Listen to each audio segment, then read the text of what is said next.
Hey, everybody. It's Friday, not Thursday, but you still know what that means. That's right. It's episode 74 of the Real Deal Pod with Allister and Geoff. I am Allister Carrington, your trusted realtor, alongside your main man, our main man, Geoff Lee, our trusted lender, our mortgage guru. And it is a cool and wet Friday morning, but do not fear, we are here to bring the warmth and the heat, whether it be at your workplace, on your drive, or at your workplace, or in your home, because I think I said workplace twice. We are here to sit alongside you and keep you warm. Geoff, my man, how are you, buddy? I'm doing well, coming off of a Blue Jay run there, and Congratulations to them for making the World Series. yeah, it's gonna be great. Picked up a Blue Jay hat, gonna jump on that bandwagon here for a bit. There you Picked up go. my ankles, ready to go, and had a terrific birthday weekend. Happy birthday, buddy. Turned the double nickels, as they say, and all ready for the golden years to set on. Well, you're looking good, man. You're looking good. I know. I wouldn't say you don't look a You know, day over 25, my man. Day over um, 25. I wish people need to watch our pod versus hear our pod. Then they could say, yes, he looks 55 plus. No, buddy. No, buddy. But if you want to watch it, always hit up YouTube. Yeah. Always hit up YouTube. Awesome, my man. Yeah, well, I had a pretty relaxing weekend. Had a couple of showings out at my listing in Richmond, which some interesting stuff is going on. We'll get into that in a few minutes here, but getting prepped for Halloween and those little kids coming by to got to make sure I got enough candy to hand out.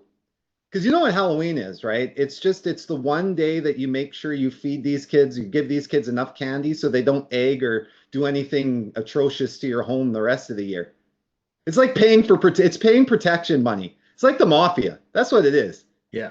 I won't even go into my early childhood Christmas stories and egging buses, but you know what? That's a whole new I'll podcast. tell you, I will say though, I remember once when I was a kid, we were awful. For those people that hand out apples, be careful because we used to rip them back at the house. If you gave us an apple in our bag, we used to take that apple and then throw it back at the house. Don't do that, kids. It's inappropriate. It's No, inappropriate. Well, man, let's not dilly-dally. Oh man, that phrase hasn't been used in a long time, man. it's my era. That's my Right? era. That is, right? We're heading back in time. But let's not waste any time. Let's get into it and let's kick it with podcast's hottest segment, and that is Did you that's right. know? Did you know? Did you know is going to be a little bit different today because it's a little bit of a educational piece. Because as I was saying, something interesting has gone on in Richmond. Over the past several months, one particular legal decision has captured the attention of homeowners, municipal leaders, and First Nations communities alike. And that is that the BC Supreme Court ruling that granted Aboriginal title to the Cowichan Nation over approximately 7.5 square kilometers of land on Lulu Island in Richmond. And for those of you that don't know, Lulu Island is it's land alongside the Fraser River in Richmond. So it runs right around Blundell and Nelson Road and stuff like that. It's more of the industrial part that runs in towards the residential, which is why this letter of notice went out to businesses and private property owners.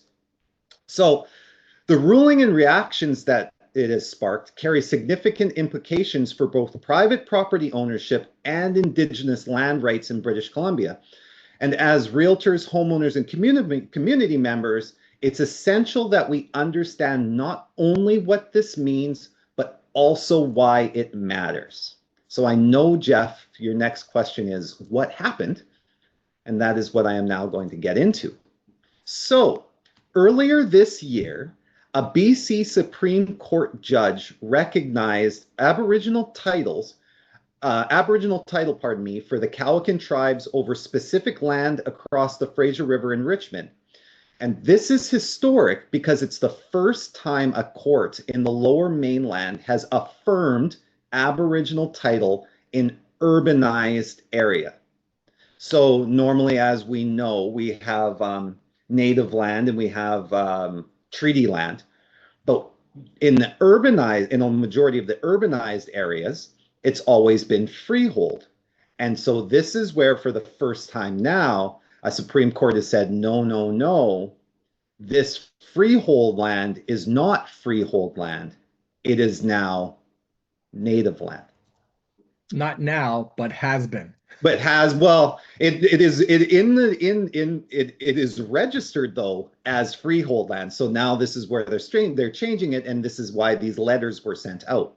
So the court found that the Crown's granting of private land titles in this area infringed upon Cowichan's Aboriginal title, meaning the legal process that originally transferred land ownership to private citizens was invalid from a constitutional standpoint.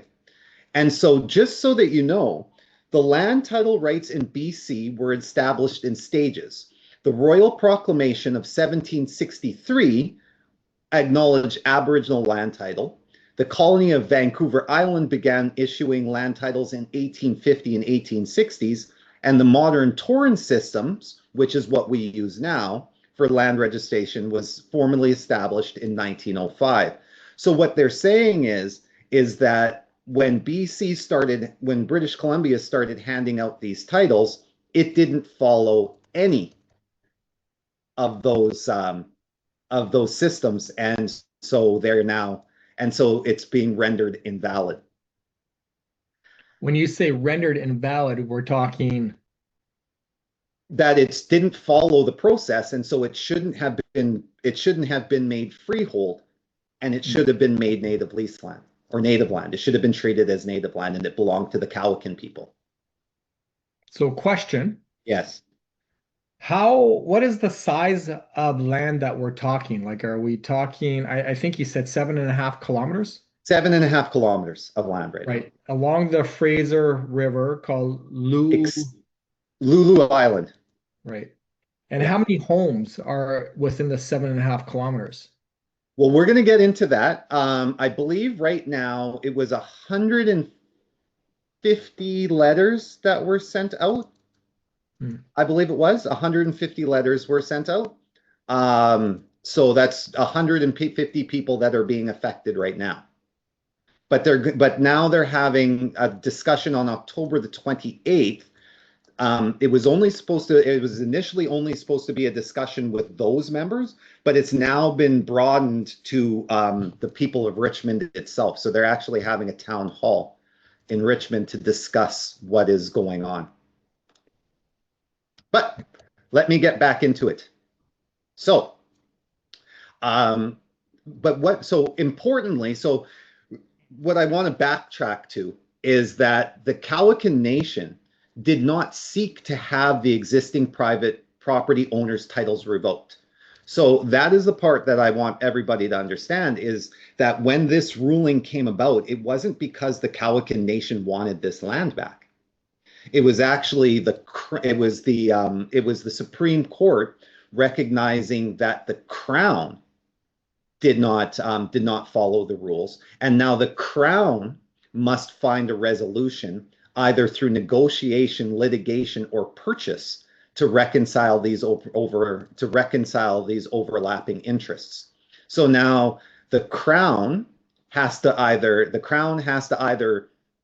give a whole schwack load of money to the Cowichan Nation, or they have to buy back these properties from the private owners and then reissue the leases properly, which will of course turn it back into native land. So 125, sorry, and I'm getting into the next part.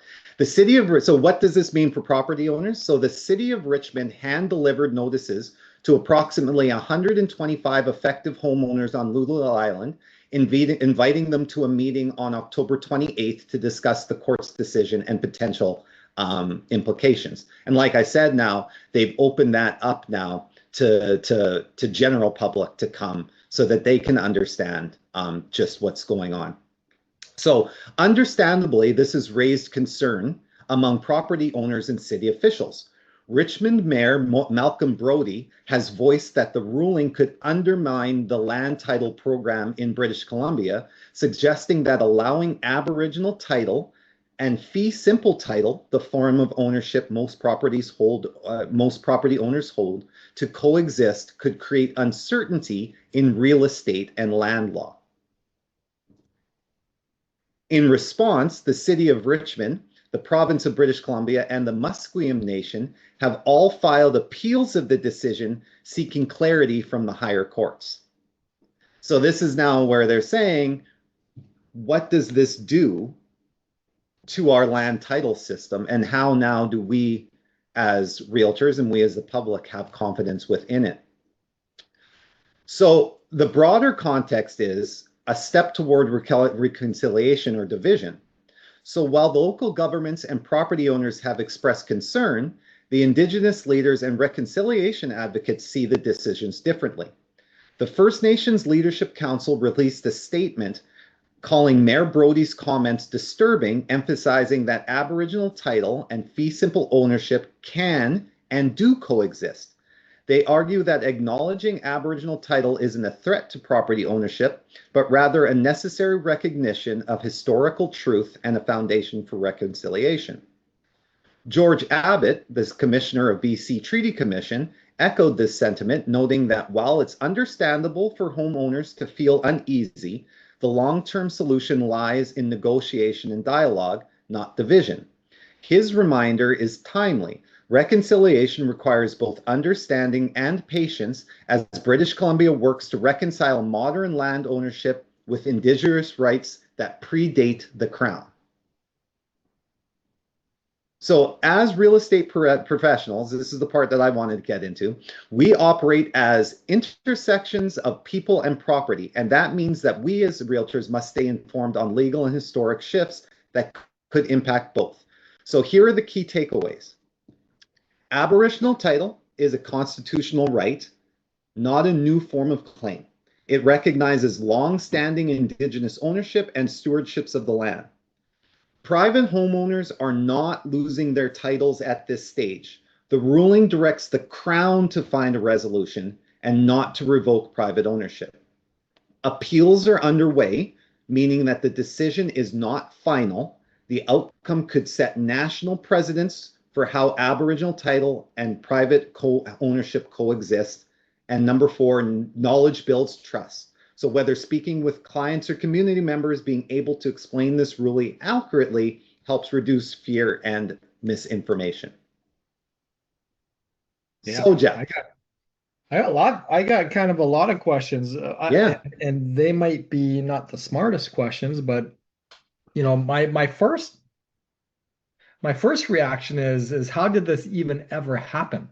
Like, how can you build 125 homes on land that has been recognized at some part of our Canadian history to be native land, and then all of a sudden it becomes free title somehow, some way, build these homes, and then how is it all of a sudden discovered in 2024 or 2025 that, hey, there's a little bit of a mistake going on here? Yeah, well, I'm interested to see what that like the answer on that side of things as well. Me too. And that is one of the things that I had that I was questioning. How do you, like, that's a huge miss. And as a homeowner, that's why of course the Crown is being forced to find the resolution, because it was the Crown issuing these titles without following the treaty, following the treaty agreements, right? That's why they're now being made to find the resolution and not not these private owners, right? But as a private owner, I'd be extremely upset now, because what I once thought I owned is no longer. Now, as we were saying, like, it's going to go through the appeals process. So this ruling from the BC Supreme Court may not even stand. But if it does, again, this further now, right, this could further, or not further, this could cause a lot of fear when people are purchasing a home and saying, okay, hey, how do I know that this isn't going to change, that this freehold non-strata, this fee simple property, how do I know that this is not going to change in 20 years because they're going to find some mistake was made? Or what else if they continue to say, hey, like there's 7.5 kilometers here. What else is out there? Like how Right, many others are going to be affected? right. And from what I think you said is, the crown, it's up to the crown to quote unquote fix this. Yep, And from what I understood that you said, one of those solutions is to go to these 120 homeowners and purchase their homes from them, yep, and then basically transition this land back to native lease land. And then it sounds like these same homeowners would then go basically have to remortgage or refinance, and then basically, kind of like do a redo, but basically under native lease land, which again can be very, very difficult on the financing side of things for people. well, that's what I was gonna say, because yes, they were saying it's through negotiation, litigation, or purchase. Those are the ways that they've been told to address this. And so, to your point, right, I was thinking about that. Okay, so who's how are they going to negotiate the price for these properties, right? On Oh, the buy? it'll be fair market value. Sure, right? But then on the purchase back, right? How how are I you would going I would to? assume fair market value. So are they coming out flat? Like, I just don't understand. I don't understand. I just it's I even think on the other side of things, like, that's one part of that pie. But what happens with these homeowners that no longer qualify for what they're looking to do? What sure. what what happens to these homeowners where these banks, feel that, hey, we're not comfortable lending on this native lease land because there are parts when we do financing, there are certain native lease lands that lenders will not finance, due Yeah. to the sublease and due to the head lease and due to whatever other kind of things are going on there. And it sounds like, they don't even have a head lease or a sublease. So that's even at this point, it's probably non-existent, right? Right. Um, so my question even goes to, like, once they figure out the monetary part of it from the crown to the what's the band called? The Cowichan Nation. Cowichan Nation. Once that is figured out, which it will, it's a Yeah. matter, okay, now this land sounds like it's going to have to go back to native lease land as it originated versus freehold. How does that transition happen with those homeowners, even if their homes get purchased from by the crown? I guess they then have to have they either reapply or they move on. Like that's not fun. That's not No, and fun. so just to give an idea of the 7.5 square kilometers that it is. It's the land between number 5 and number 8 road along the north side of the Fraser River. Yeah, and anybody that basically lives outside of Richmond or the greater Vancouver area is like, what? Where is that? Sure, yeah, but for people that live in Richmond, that's like that are listening that live in Richmond, that's where it's going. But it's just, yeah, and I'm surprised that it took this long to Yeah. sort of come to light as well, in terms of the media attaching itself to it. And I'm always curious, like, how did that even, number one, how did that even happen? And I think the Crown was saying is that these treaties were established well before the Crown was established or something to that nature. And I could be totally offside with that. But how do you even start something that doesn't belong to you that goes on for, you know, I'm not going to say hundreds of years, but no, you said 1723 or the 1700s. So We're talking hundreds of years. And then all of a sudden, we got 120 homes built as freehold that is actually that's on native land. Wow. Yeah, 1763 is when the Royal Proclamation, pardon me, acknowledged Aboriginal title. 1763. But even on, 1905 is when our torrent system, so our current system of registering land titles, right? That's when that started. but even on the band side, how did that happen even on the band side to allow that to happen and that building to start? Because there's Well, also maybe, we also have to remember, like a lot of times they weren't informed, and the bands weren't informed. Bands didn't have a say in really what went on. That's why we're going through this whole reconciliation period now, and all of that sort of stuff with all the things that we've learned have come to light, where are unfortunately, to the First Nations people, they weren't treated as fairly as they should have been, and and their rights were disregarded, right? So maybe they did know, and they fought and they lost, and it just again was kept under the rug, because again, who heard like this has taken this long to come out, right? yeah, my uneducated mind in this matter says it's like misplacing something, forgetting that you had it, but it was, and then all of a sudden years later you find it, and you're like, oh yeah, forgot about this. Yeah, And now it's like, wow, forgot about this. yeah. 7.5 kilometers of land, 120 some odd homes. Well, now how are we going to fix this? So It's I, gonna you know be, what? yeah, it's gonna be interesting. I'm actually very interested. Well, a lot of us well, actually all of us realtors that know about it are very interested, because again, it's something that if it goes sideways, of course, the media is gonna blow it up, and this is something that we're gonna have to discuss. Quite a I'm bit. surprised, even though that it's not gone sideways yet. I'm surprised that, I didn't know. This is news to me. I'm surprised that this isn't more newsworthy, because is this is big. Like Yeah, it's this is very not big. about it going sideways. This is like, well, how did this even happen? Happen. Right? Yeah, yeah. So, and how is the crown going to move forward? Because this isn't raw land. This is urban land with 120 some odd homes on it that are affecting, these particular people. But even to your point, now they've made it a town meeting.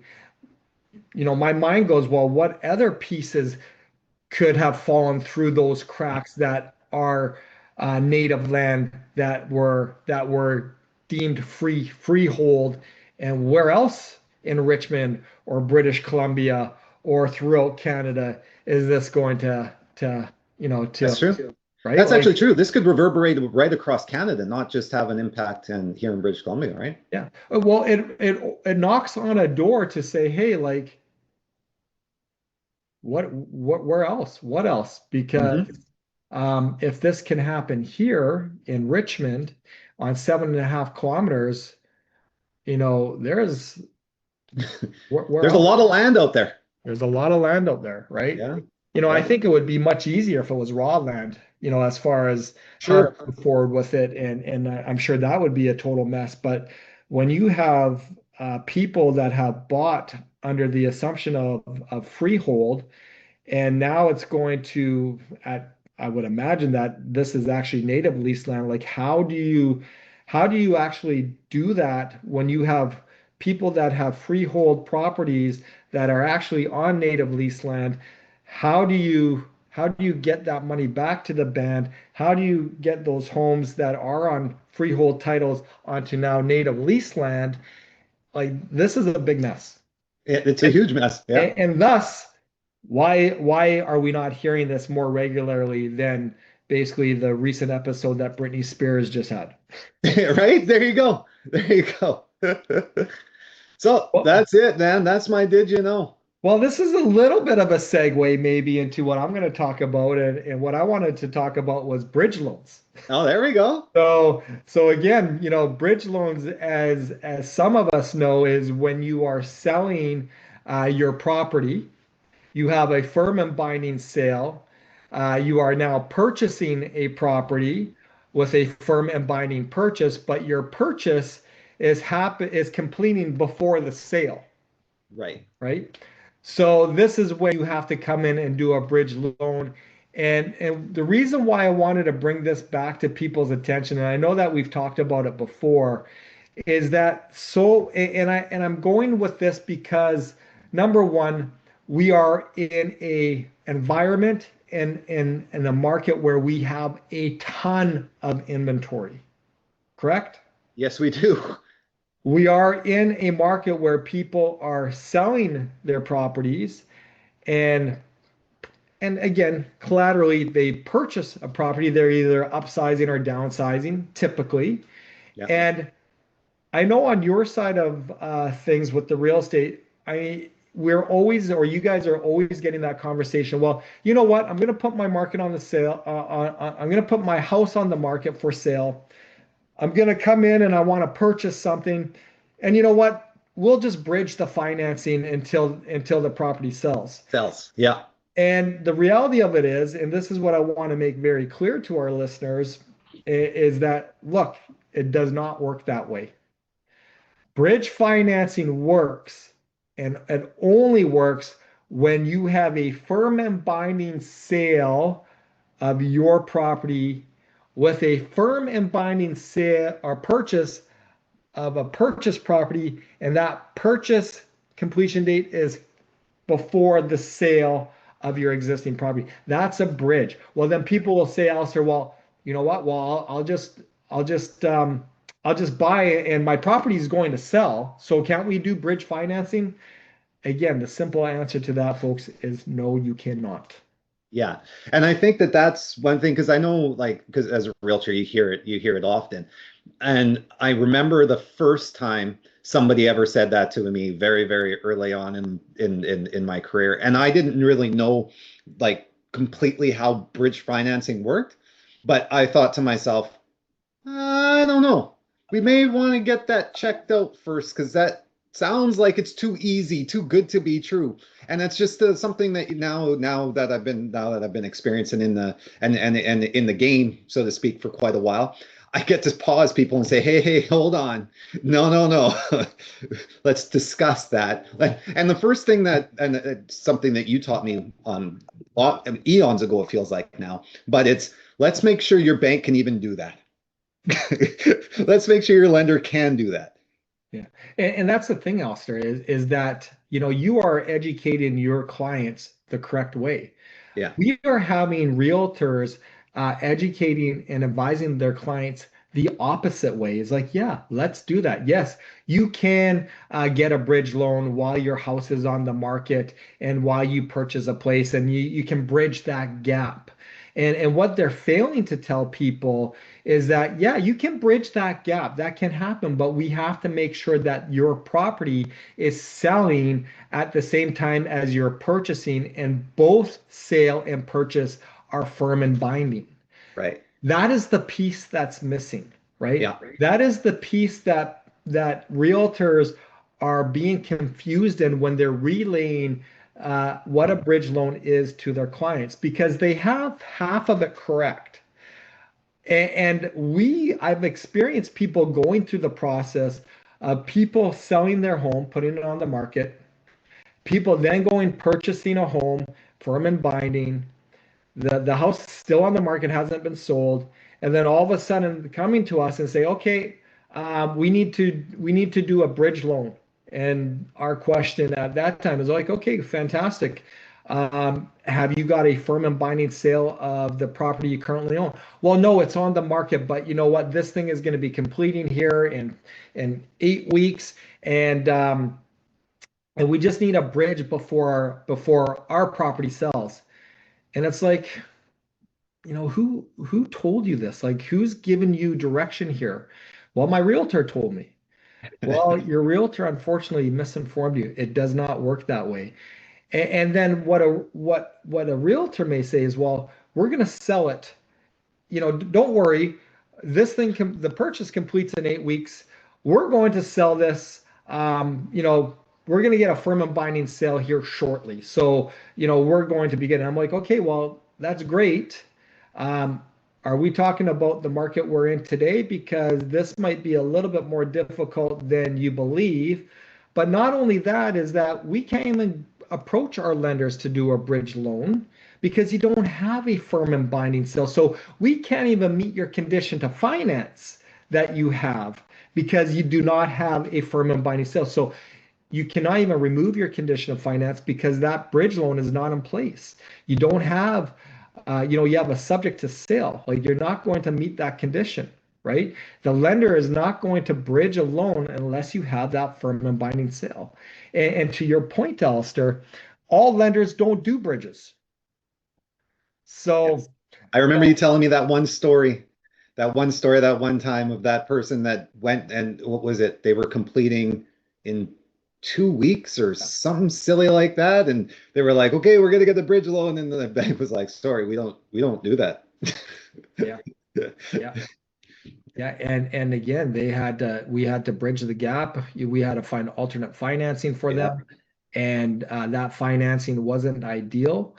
It was private, and which comes with high rates, high fees, but again, came all down to information from the realtor, right? Yeah. So here's the other thing too, like what is a bridge loan? Like I said, a bridge loan is going to cover the gap when you are buying and selling, and whatever you're buying is completing before whatever you're selling, and both of them have to be firm and binding. Now, understand that every lender is different in how their bridge loans work, even if they do them, because again, some lenders don't do them. And they will cover that gap for a short term. Can be 1 month, can be 12 months, but again, it all really depends on the lender, right? Um, and really, that's the main piece of information here because if you can bridge, then the next question is, well, what is this going to cost me? Right? And bridge loaning, again, typically will cost you prime plus 2 to prime plus 4%. There is admin fees, which are anywhere from $200 to $1,500. And then there's extra legal costs, right? So the interest that you're paying also, Alistair, is as what they call per diem, right? And per diem means you're paying an interest for every day that you're bridging the loan, right? Yeah. So you're paying it on the each day because some bridges might only be 5 days. Right. Some bridges, well, to be honest with you, I can't even see a bridge loan being 12 months because anybody that's purchasing something and selling something, typically that's happening within 3 months is Yeah. typically the time frame, right? Yeah. So even when we say, a lender is going to go up to 12 months, I might kind of say, well, I might have to retract that. And I'm going to say they may, but typically if you're buying and selling, there's not going to be a 12-month period or a gap in there, right? It's usually days to weeks. Yeah. And then again, just again, understand that there's an administration cost to it, up to $1,500. Sometimes it's less. Understand there's extra legal cost to it. And just understand, folks, bridge financing is there pending if a lender does it, pending if you have firm and binding sales and purchases, and pending on how long that gap is. And typically that gap is no longer than 3 months. Yeah, because normally when I have clients that are selling their property and then buying another property, right? We just the way it's done. Well, for me, it's 100% of the time. I haven't actually done a bridge loan because normally we have it where it's sold and then we have it so it completes and they get the money in the bank and then their new purchase, right? Yeah. Their new purchase then completes 2 days later so that we make sure the money is in the bank, right? And everything's set up and then it goes. So with that's it happens all within a couple days. I've been doing mortgages for 15 years, and probably on one hand, I can count on how many times we've had to do a bridge loan. So they're not a super common thing. But The misinformation is common though. but the conversation Oh yeah. is a very common thing. Yes, it is. Yeah. Right? Yeah. So, again, speaking on this soapbox, I just felt it was very important to understand and to make our listeners understand, what exactly is a bridge loan and not being misinformed in what that is. Because again, a lot of us, Allister, we look to find the answers we want. Yeah. And at the end of the day, um, looking to find answers that you want when you're being told otherwise, like I have no objection to ask 3 people the same question. But if you're getting the same answer and that answer is not what you want to hear, the likelihood of you flipping that no into a yes is highly unlikely, especially when it comes to bridge financing. Exactly. Exactly. And if you do find that one person after 15 tries that gives you a yes, chances are it's illegal. Well,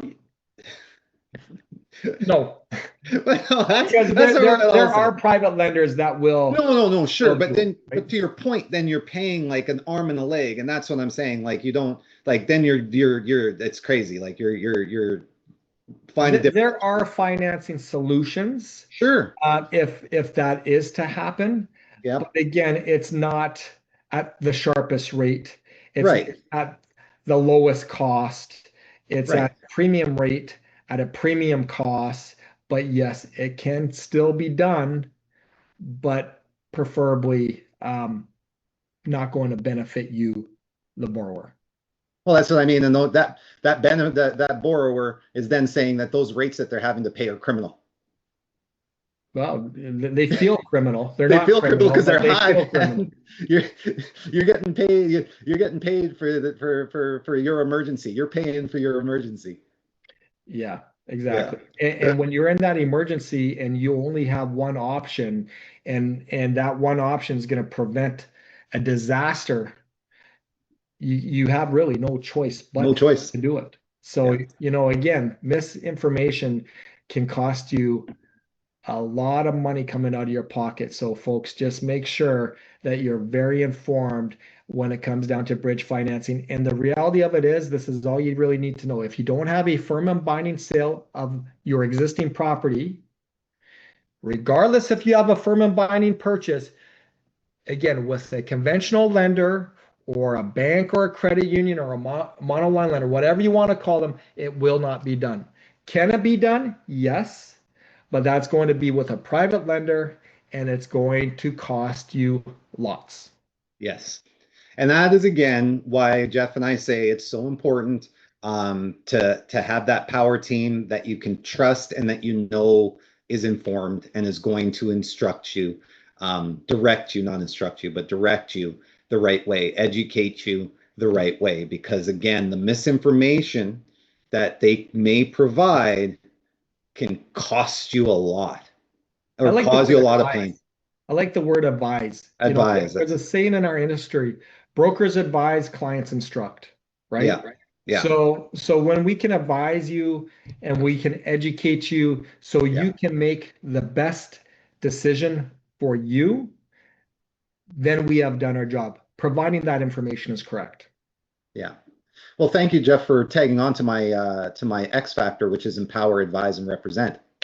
Because that's exactly what it is, right? Empower you with the knowledge, advise you with the best information possibly, and represent you vigorously, right? So, and that's the only way and that's the way that anybody's power team should be working for you. And I always say, like, in our businesses, realtors, and my numbers could be off here a little bit, 25,000 realtors just in the greater Vancouver area that people can choose from.